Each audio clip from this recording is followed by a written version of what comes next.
Welcome to my classes. तो आज शुरू करने वाले क्रॉस मल्टीप्लिकेशन मेथड। ये एक ऐसा मेथड है, ये भी एक अलजेब्रिकली मेथड का पार्ट है। हमने अभी तक क्या सीखा? सब्स्टिट्यूशन मेथड सीखा है और एलिमिनेशन मेथड सीखा है। ये क्या है? हमारा क्रॉस मल्टीप्लिकेशन मेथड है। अब इसके लिए जो सबसे फर्स्ट रूल होगा वो रूल ये होगा कि जो आपकी इक्वेशंस होंगी, pair of linear equation in two variables वाली जो इक्वेशंस होंगी वो हमेशा और हमेशा इस फॉर्म में होनी चाहिए, मतलब general form of pair of linear equation two variables में। ऐसा नहीं हो कि आपकी इक्वेशन कुछ ऐसे लिखी है, ये इस मेथड को बिल्कुल नहीं, इस तरह नहीं करना। आपको क्या करना है, अगर ऐसे ऐसे लिखा हुआ है तो कुछ नहीं करना है, 2 को ट्रांसपोज कर दीजिएगा तो -2 हो जाएगा is equal to 0। That means मैं ये कहना चाह रहा हूं कि राइट हैंड साइड आपका सिर्फ 0 हो। आपको इस तरह से पहले बनाना है इक्वेशन को, ठीक है। फिर क्या करना है, फिर थोड़ा सा याद रखिएगा, एक पैटर्न है जिसके बारे में बात हो रही है, वो है आपका, मैं ब्लैक स्केच पेन से लिखता हूं, वो पैटर्न है आपका BCAB। ये पैटर्न है, इस पैटर्न को और फॉलो करना है। अभी देखिए को करना क्या है। पहला रूल ये है कि फर्स्ट स्टेप में अगर बात करूं कि अगर आपकी कोई pair of linear equation two variables इस फॉर्म में नहीं लिखी है तो पहले इस फॉर्म में लाएंगे। उसके बाद सेकंड स्टेप क्या है, स्टेप 2 की अगर मैं बात करूं तो आपको पहले यहां x लिखना है, यहां y लिखना है और इधर एक 1 लिख लेना है, ठीक है। लिख लिया। उसके बाद देखिए पैटर्न क्या है, BCAB। क्या है? BCAB। तो मतलब इधर B फिर C फिर A फिर B, ठीक है। BCAB। अब बात वही आती कि हमारे पास यहाँ B2 है, यहाँ C2 है, यहाँ A2 है, तो आपको कैसे लिखना है, ये B1, ये C1, ये A1, ये B1। अब ऐसा तो नहीं कि 2 वाला सेकेंड वाली इक्वेशन भूल जाओगे, नहीं, तो 2 वाला ऐसे लिख लो, B2 C2 A2 और B2, ठीक है। लिख लिया, पक्का हो गया ये। अब दूसरा काम देखो तुम्हें क्या करना है, डाउन डाउन मतलब इसका multiply B1 into C2 minus B2 into C1। क्या है ये? Minus B2 into C1। फिर से देख लो, down B1 into C2 minus B2 into C1। अब ऐसे आपको हर जगह करना है, down C1 into A2 minus C2 into A1। फिर इसी तरीके से A1 into B2 minus A2 into B1, ठीक है। अब ये लिखेंगे कहां, ये माइनस वाला टर्म कहां लिखेंगे, तो आपको ये इधर लिखना है, x लिख लिया इज इक्वल टू y लिख लिया इज इक्वल टू 1 लिख लिया, ठीक है। डिनोमिनेटर में लिखना है आपको, जो कुछ लिखना है कहां लिखना है, डिनोमिनेटर। नीचे तक दिखता है कि नहीं? ठीक है। अब आपको डिनोमिनेटर में लिखना है, तो क्या लिखना है डिनोमिनेटर में? मैंने क्या बोला था, B1 इंटू C2, तो B1 इंटू C2। फिर मैंने बोला था माइनस, तो minus B2 into C1, B2 into C1, ठीक है। फिर C1 इंटू A2, यहां लिखेंगे C1 into A2 minus C2 into A1, C2 into A1। फिर A1 into B2 minus A2 into B1। हो गया, ये आपका हो गया स्टेप 3। ये हो गया आपका स्टेप 3। क्या हो गया स्टेप 3? ये हो गया आपका स्टेप 3, ठीक है। बस यहां पे आके कहानी खत्म हो गई। अब आपको कुछ नहीं करना, आपको दो इक्वेशन बनानी है, दो इक्वेट करने हैं। एक बार इसको और इसको इक्वेट कर लीजिए, एक बार इसको और इसको इक्वेट कर लीजिए।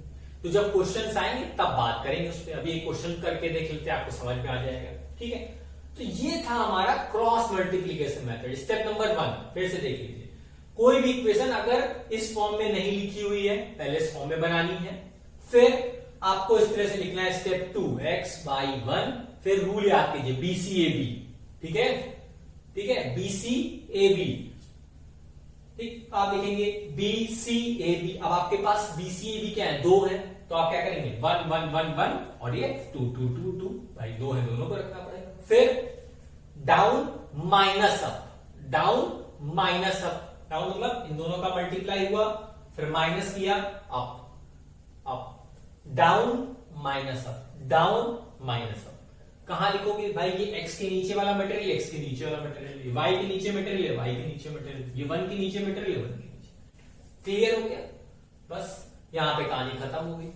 ठीक है, अब चलिए चलते हैं इसको एक एग्जांपल के थ्रू से समझ लेते हैं। तो मैं क्वेश्चन लेता हूं एक्सरसाइज का, वहां से समझाता हूं। ठीक है, चलिए।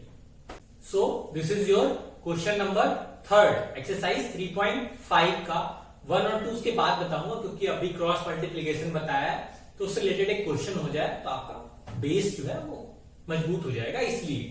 ठीक है, तो देखिए क्या लिखा होगा। दो इक्वेशन है हमारे पास, equation number 1 and equation number 2। ठीक है, क्या ये जनरल फॉर्म में लिखी हुई है? नहीं लिखी हुई है। तो मेरा स्टेप 1 क्या बोलता है कि मैं इन्हें जनरल फॉर्म में लिखूं। कैसे? 8x plus 5y minus 9 is equal to 0, then 3x plus 2y minus 4 is equal to 0। पक्का? दो इक्वेशन हो गई, इक्वेशन नंबर 1 और ये हो गई इक्वेशन नंबर 2। कोई डाउट है? नहीं। अब क्या था याद करो, x था, फिर y था और फिर 1 था कि नहीं था? फिर यहां क्या था? b1 b2 c1 c2 a1 a2 और क्या था? b1 b2। तो मैं पहले ये लिख लेता हूं, b1 b2 c1 c2 a1 a2 b1 b2। ठीक है, अब जरा मुझे b1 कोई बताएगा क्या है? 5 है, तो मैं b1 यहां रिप्लेस कर देता हूं, 5 लिख देता हूं, तो यहां भी 5 हो जाएगा। b2 मेरा क्या है? 2 है, तो मैं यहां पे 2 लिख देता हूं, यहां पे क्या लिख देता हूं? 2। ठीक है, c1 क्या है मेरा? -9 है, तो यहां -9 लिख देता हूं। c2 क्या है मेरा? -4 है, यहां -4 लिख देता हूं। a1 is 8 and a2 is 3, तो यहां पे 8 और 3 लिख देते हैं। पक्का? लिख दिया? कोई दिक्कत है? नहीं दिक्कत है। चलो, अब यहां क्या होगा? x होगा, फिर y होगा और फिर 1 होगा और फिर डिनोमिनेटर होगा, ये इक्वल टू में हो गया सब। देखो यहां तक आता है? पक्का? देखो कुछ दिक्कत हो रही हो तो ठीक है। हाँ, अब मैंने क्या बोला था? मैंने बोला डाउन माइनस अप, तो डाउन, तो हम क्या लिखेंगे? 5 multiplied by -4, 5 multiplied by -4, then minus up, तो माइनस अप क्या हो गया? 2 माइनस 9 हो गया। Down down minus up, down minus. ठीक है, फिर अब y के लिए डाउन, तो -9 इंटू 3, फिर माइनस अप, तो माइनस, ये -4 है और ये 8 हो गया। ठीक है, पक्का? देख लो। फिर डाउन 8 इंटू 2, माइनस अप, तो -3 इंटू 5। ठीक है, कोई दिक्कत हो? देखो अब इसको सिंप्लीफाई कर लो भैया।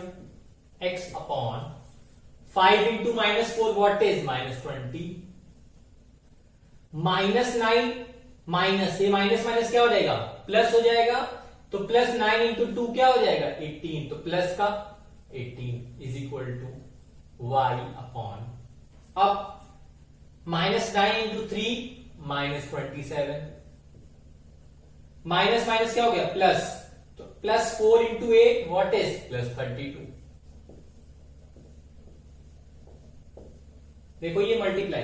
ठीक है, फिर देखो 8 into 2 16, -5 -5 into 3 15। Any doubt? Multiplication में कोई डाउट है? नहीं। अब देखो -20 प्लस 18, तो क्या हो गया? -2 हो गया, तो x -2 ये हो गया। -27 प्लस 32 क्या हो गया? 5, तो प्लस का 5, एंड दिस इज 1 अपॉन 1। ठीक है, पक्का? अब हमें क्या करना है? अब हमें इसको और इसको ले लेना है, यानी x upon minus two is equal to 1 upon 1। तो यहां से x की वैल्यू देखो क्या आ रही है, -2 आ रही है। x की वैल्यू क्या आ रही है, -2।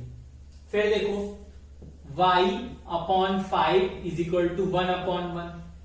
तो y की वैल्यू क्या आ रही है, 5 आ रही है। Then y is equal to 5। Clear है? Any doubt? मुझे लगता होना चाहिए। कुछ डाउट है किसी को यहां तक? नहीं है? पक्का? तो x की वैल्यू आ गई, y की वैल्यू हो गई, खत्म। बहुत इजी है, कुछ नहीं। अभी देखिए फर्स्ट क्वेश्चन में थोड़ी प्रॉब्लम होती है, जैसे जैसे आप लगाते जाएंगे वैसे वैसे बहुत नॉर्मल हो जाएगा, फिर आपको ये सब करने की जरूरत नहीं पड़ेगी, डायरेक्ट आप ये लिख देंगे। क्लियर है? So now move on to the question number 1। अब चलते हैं उल्टा क्वेश्चन नंबर 1 पे। क्वेश्चन नंबर 3 समझ में आ गया, कुछ डाउट नहीं होगा, आंसर्स वगैरह चेक कर लिए, बिल्कुल सही है, ठीक है। So now move on to the question number 1।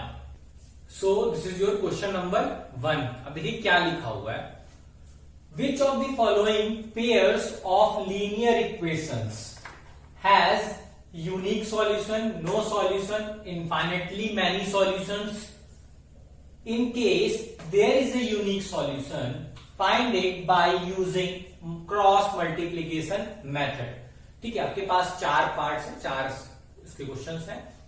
आपको करना क्या है, पहले तो आपको ये चेक करना है क्या इसके यूनिक सॉल्यूशन है या नहीं है। अगर यूनिक सॉल्यूशन नहीं तो फिर क्या है, आपको देख के समझ में आ जाएगा कैसे, वो वाली चीज याद कीजिए। याद कीजिए क्या पढ़ा था आपने, a1 upon a2 is equal to b1 upon b2 is equal to c1 upon c2। अगर ये लिखा होता था तो हम बोलते थे क्या, इनफाइनेटली सॉल्यूशन है। अगर डज नॉट इक्वल टू हो जाता तो हम क्या बोलते थे, नो सॉल्यूशन है। और कहीं ऐसे होता था a1 upon a2 does not equal to b1 upon b2, तो आप बोलते थे ये क्या है, यूनिक सॉल्यूशन है। याद कीजिए, थोड़ा सा पिछला वीडियो देखिए जाके, समझ में आएगा। तो अभी हमको पहले वही चेक करना है, ठीक है। वो अगर हमारा हो जाएगा क्लियर, ठीक है, वो अगर क्लियर हो जाएगा कि हाँ ऐसा है, अगर ये केस फॉलो हो रहा है कि a1 upon a2 does not equal to b1 upon b2, तब हम क्या करेंगे, उनमें से x और y की वैल्यू निकालेंगे। किस मेथड से, क्रॉस मल्टीप्लीकेशन मेथड से। लेकिन हाँ अगर ऐसा पॉसिबिलिटी नहीं है तो आप डायरेक्टली बोल देंगे कि ये कौन सी कंडीशन में, नो सॉल्यूशन कंडीशन में, या फिर ये इनफाइनेटली सॉल्यूशन कंडीशन में। तब आपको आगे का काम नहीं करना, कहीं भी छोड़ के चले जाएंगे। अब देखिए जैसे फर्स्ट पार्ट लिखा हुआ है, क्या लिखा हुआ है, x minus 3y minus 3 is equal to 0, 3x minus 9y minus 2 is equal to 0। तो अगर आप इसको कंपेयर करेंगे जनरल फॉर्म से तो देखो आपको a1 क्या मिलेगा, 1 मिलेगा, ठीक है। सिमिलरली a2 क्या मिलेगा आपको, 3 मिलेगा। b1 आपको देखो क्या मिलेगा, -3 मिलेगा। b2 आपको क्या मिलेगा, -9 मिलेगा। c1 आपको क्या मिलेगा, -3 मिलेगा। और c2 क्या मिलेगा आपको, -2 मिलेगा। देखो ये मिलेगा, ठीक है। कुछ दिक्कत हो तो बताना। a1 a2 b1 b2 c1 c2 आपको ये मिलेंगे, ठीक है, पक्का। अब आपको क्या चेक करना है, आपको फिर वही रेशियोज चेक करना है। तो आप a1 अपॉन a2 का रेशियो चेक करो, क्या मिल रहा है, 1/3।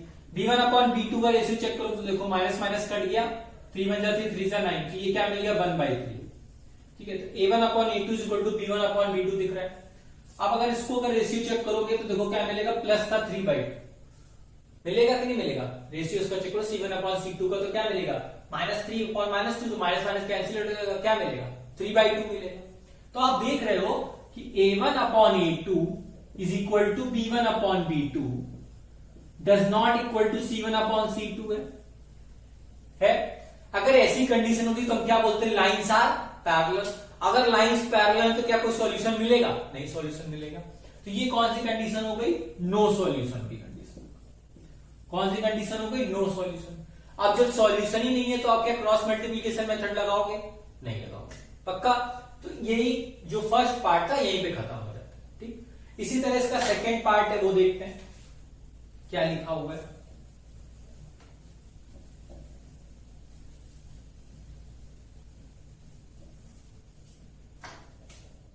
सेकेंड पार्ट देख लेते हैं जल्दी से।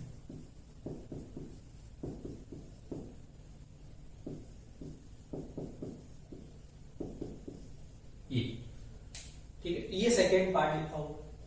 क्या ये जनरल फॉर्म में है? नहीं है। जनरल फॉर्म में करने के लिए क्या करोगे? 5 को ट्रांसपोज करोगे राइट टू लेफ्ट, 8 को ट्रांसपोज करोगे राइट टू लेफ्ट। तो देखिए मैंने ट्रांसपोज कर दिया, हो गया ट्रांसपोज। पक्का? कोई दिक्कत है? नहीं दिक्कत है, मतलब स्टेप नंबर 1 हो गया। अब चेक करो क्या ये आपकी यूनिक सॉल्यूशन वाली कंडीशन में आते हैं कि नहीं आते हैं। तो आप देखो चेक करने गए तो मैं थोड़ा सा डायरेक्टली करता हूं। भाई क्या होता है? a1/a2 होता है, तो मैंने लिखा 2/3, इसको लिखा तो 1/2। भाई ये 1 ऐसे लिख देता हूं। चलो एक बार फिर से, तो आपका a1 देखो क्या मिल रहा है? 2 मिल रहा है। a2 देखो आपको क्या मिल रहा है? 3 मिल रहा है। b1 आपका देखो क्या मिल रहा है? 1 मिल रहा है। b2 आपका देखो क्या मिल रहा है? 2 मिल रहा है। c1 आपका देखो क्या मिल रहा है? -5 एंड c2 इज योर -8। ठीक है, तो अभी आपको क्या चेक करने? रेशियो चेक करने। तो a1/a2 चेक करोगे आप तो क्या मिलेगा? 2/3। b1/b2 देखोगे तो आपको क्या मिलेगा? 1/2। c1/c2 देखने की कोई जरूरत ही नहीं पड़ रही, क्योंकि आप यहीं से देख रहे हो कि a1/a2 does not equal to b1/b2 है। तो जब ये कंडीशन है तो आप क्या बोल दोगे? कौन सा सॉल्यूशन? Unique solution. कौन सा सॉल्यूशन? Unique solution. अब जब ये यूनिक सॉल्यूशन है, क्या है ये? अगर ये यूनिक सॉल्यूशन है तो आप क्या लगाओगे? क्या बोला है आपसे लगाने को? क्रॉस मल्टीप्लीकेशन मेथड लगाने को बोला है। क्या बोला है? क्रॉस मल्टीप्लीकेशन लगाने को। चलो लगा देते हैं। ठीक है, मैं फिर से सब कुछ ऐसे रफ कर देता हूं। मैं बहुत बेसिक से चलता हूं फिर से, क्योंकि अभी भी हमारा ये सेकंड क्वेश्चन है तो हम बहुत जल्दी नहीं भागेंगे। फिर हम क्या लिखेंगे बेटा? यहाँ पे x लिखेंगे या y लिखेंगे, यहाँ पे क्या लिखेंगे? 1 लिखेंगे। फिर यहाँ लिखते थे b1/b2, तो भैया 1 2। फिर लिखते थे c1 और c2, तो -5 -8। फिर हम लिखते थे a1/a2, तो ये हमारा 2 3। फिर हम लिखते थे b1/b2, तो ये 1 और 2। ठीक है, याद है सबको? पक्का? फिर हम लिखते थे x divide by y divide by 1 divide by. ठीक है, बहुत ध्यान से देखना, बहुत ध्यान से। ठीक है, देखो क्या कर रहे हैं? डाउन मतलब 1 इंटू -8, 1 इंटू -8, मैं यहां लिख रहा हूं 1 into -8, minus up, minus up, तो माइनस लिखा अप 2 इंटू -5। ठीक है, फिर डाउन माइनस अप, तो ये अप, फिर डाउन माइनस अप। ठीक है, पक्का? अब इसको सिंप्लीफाई कर लो। x अपॉन 1 इंटू -8 क्या हो गया? -8 हो गया। ये माइनस माइनस क्या हो गया? प्लस। 5 2 जा 10, तो ये प्लस का 10 हो गया। ठीक है, एक सेकंड।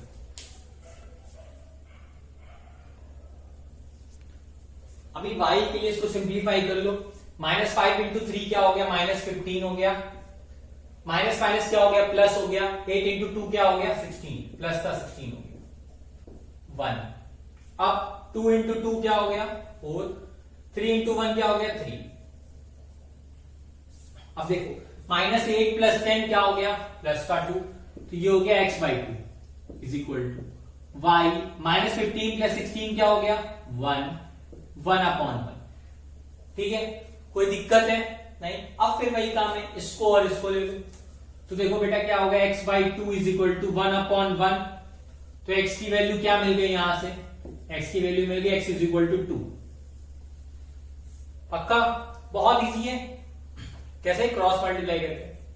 फिर इसी तरह y/1 इज इक्वल टू 1/1।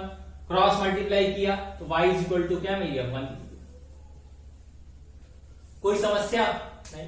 तो x की वैल्यू भी आ गई और y की वैल्यू भी आ गई। ठीक है, इसी तरह इसका थर्ड पार्ट है और फोर्थ पार्ट है, तो उसको आप लगाइए।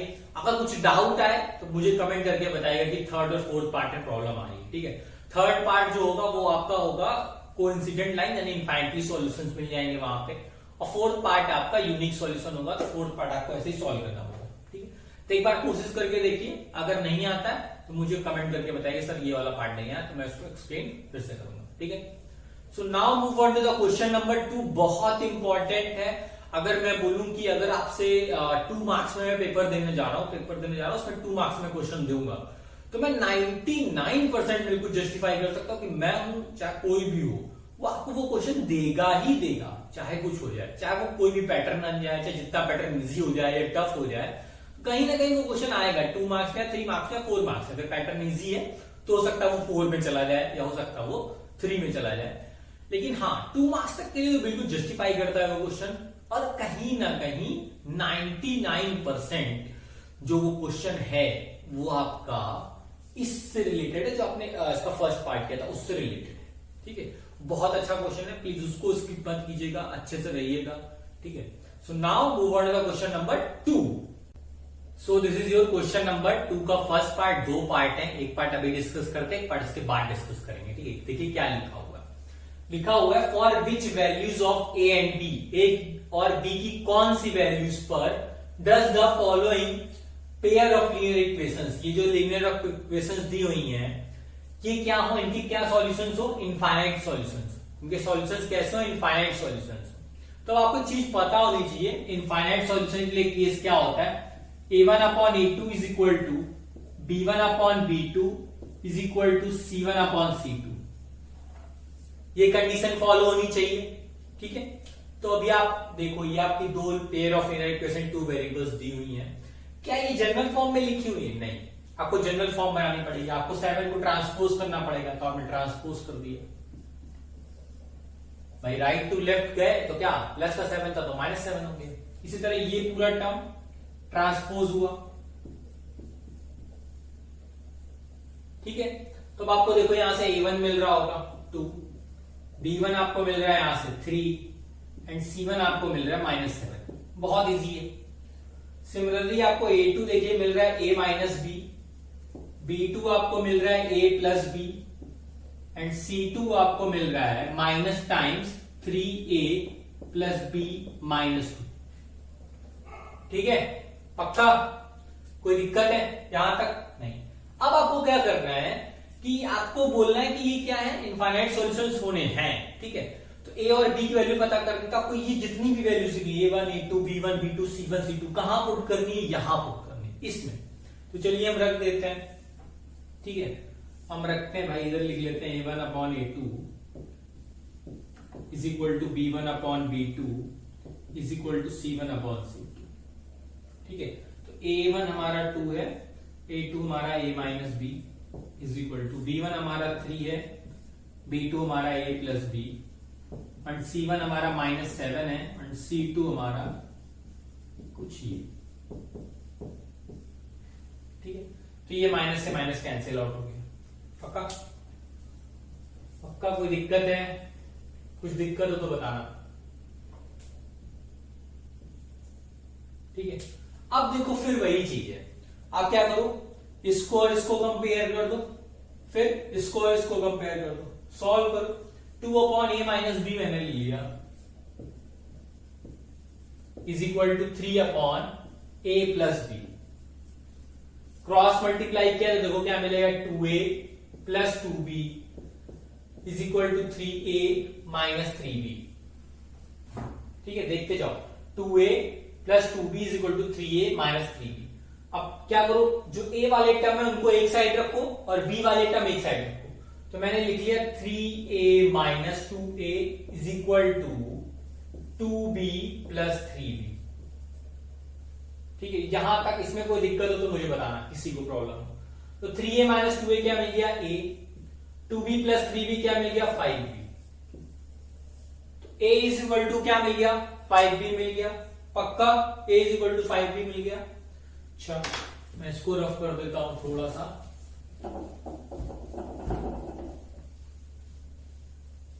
ठीक है, अब सेकेंड कंडीशन देखो क्या है, आप ऐसे लिख सकते हो 2 upon a minus b is equal to 7 upon 3a plus b minus 2।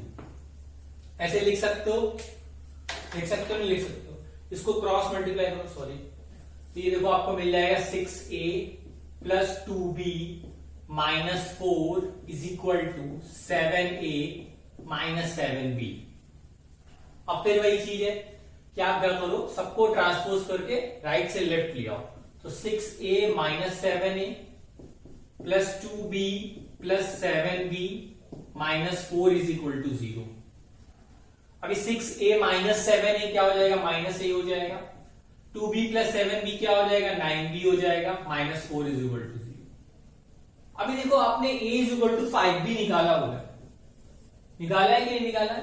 तो अब a इज इक्वल टू 5 भी पुट कर दो, तो ये हो गया माइनस 5 भी हो जाएगा, हो जाएगा। a की जगह 5 भी पुट कर दिया, plus 9b minus 4 is equal to 0।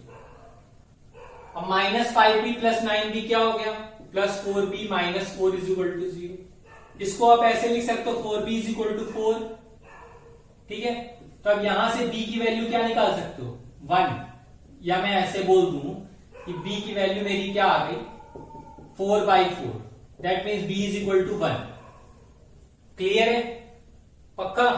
देख लो अब b की वैल्यू 1 आ गई, तो आप यहां पुट कर दो, तो a की वैल्यू क्या आएगी, 5 इंटू 1, दैट मीन्स 5।